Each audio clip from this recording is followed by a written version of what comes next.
So this is part 2 of our fogger story. If you haven't seen part 1, go back and watch that first.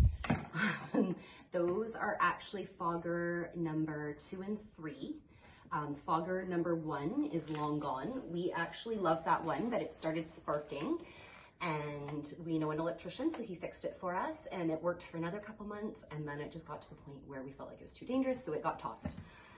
We have another one identical to that we love at Ancaster, which it's still working.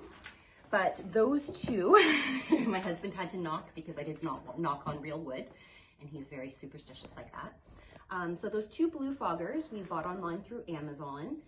And like I said, go watch the other video for the story on that. But these foggers, one of my instructors, Alyssa, told me about them. She uses them at her other job and really likes them. And what I loved is I ordered them from Home Depot.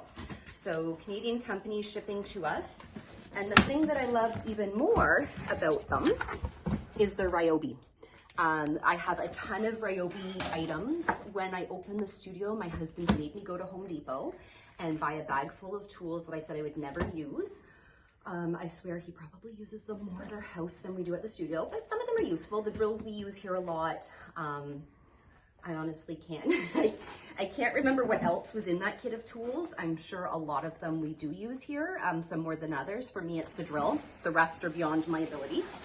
So this is our new fogger. I bought 2 of them just to be safe. So the perks of this one is it's cordless. So it comes with a power pack, and it's great because the set of Ryobi we have at home as well as the set we have here have the same battery charger, so that if it runs out, we always have backups. To me, it looks kind of like a leaf blower, but I'm really excited to try it out. So let's see what it looks like. Okay.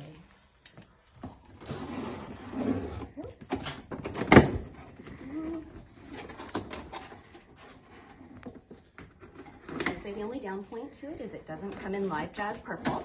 It does not match our studio colors. I'm really hoping it comes with a bit of a battery pack charge so that we can try it out and see how it works.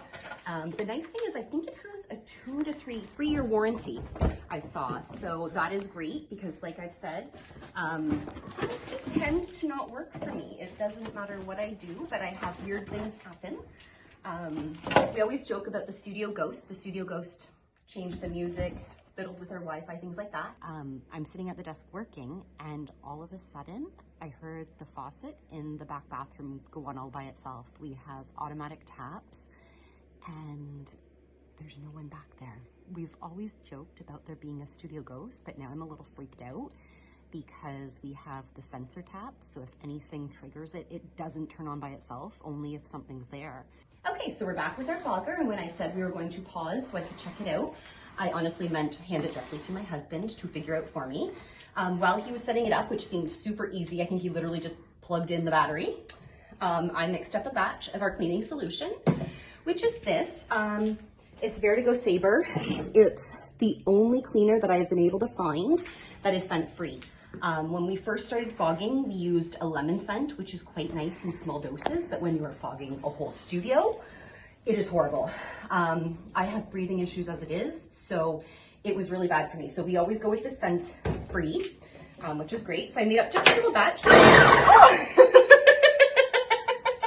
That scared me.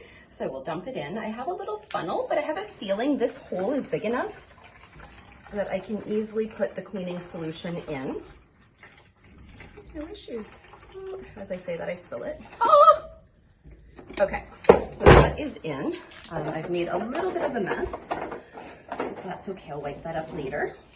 And I'm gonna put on my NJADS mask. Like I said, I always wear my mask while fogging or cleaning just because the chemicals really bug me. So let's go try it out. As you can see, it's quite loud. It seems it's a little bit louder than our other fogger, but if it works, that'll be a bonus.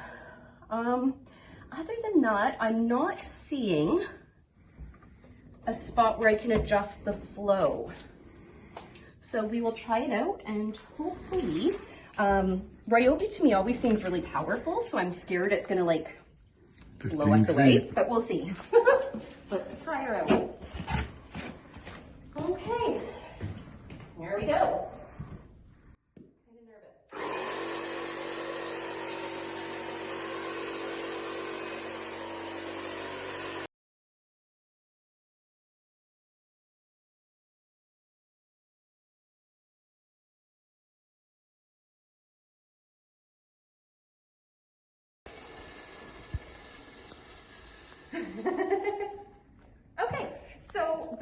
quite well. I did get a heads up from Alyssa that it kind of makes a bit of a mess as it's shutting down.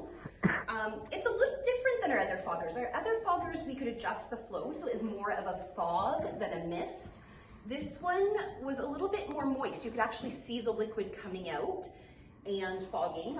You can see the moisture on the floor, which hopefully isn't a bad thing. My only concern with it is when we're washing the floors, we've noticed using a lot of cleaner. Typically, we didn't wash our floors as often. This type of flooring gets very sticky when you have too much cleaning solution on, which is why we use the special Roscoe floor cleaner. So I'm scared about how much it's going to affect our floors with the fogger being this moist. But again, I'll take a look and see if I can adjust it. And again, if we're not washing the floors, it'll be a little bit easier because we're just fogging as opposed to having to wash them all the time. And this is way quicker than hand mopping the whole floor with cleaner. So overall, really happy with our new Ryobi fogger, and we'll see you next time. Come follow my journey as a studio owner of Not Just Another Dance Studio, a place where it's about making progress, not perfection, for all of our dancers.